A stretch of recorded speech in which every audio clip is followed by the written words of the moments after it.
जामिया कराची में खुदकुश धमाका, नए शवाहिद सामने आने लगे हैं। खुदकुश हमलावर ने गुलिस्तान जौहर में फ्लैट किराए पर ले रखा था।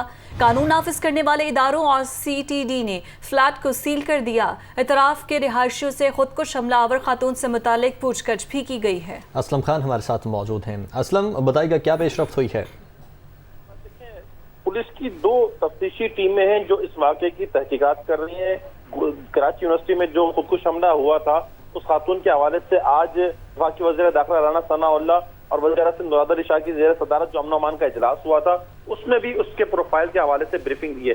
गुलिस्तान जौहर में ये खातून रिहाइश पजीर थी और उसके साथ साथ जो CCTV फुटेज हासिल की गई थी उसमें कुछ मस्जिद गाड़ियों को भी मशकूक समझा गया है, उनके हवाले से भी तफ्तीश की जा रही है। जिस फ्लैट में ये खातून रिहाइश पजीर थी गुलिस्तान जौहर की, यहाँ से जो CTD की टीम है उसे कुछ शवाहिद मिले हैं, कुछ लिटरेचर मिला है और साथ साथ अब उस फ्लैट को काउंटर टेररिज्म डिपार्टमेंट की जो टीम है उसने सील कर दिया है। वज़ीर सिंध का ये कहना है कि कुछ अहम लीड्स मिली हैं, इसकी सहूलत जो सहूलतकार थे उनके हवाले से भी कुछ न कुछ जो है पुलिस को शवाहिद मिले और उस पर तेजी से काम जारी है और जल्द इसके जो असल हकायक है उस तक पहुंचा जाएगा। खातून के हवाले से तफसीलात सामने आ गई है। तुर्बत की ये रिहायशी ये खातून थी, शहरी बलोच गुलिस्तान जौहर में रिहाइश पजीर थी।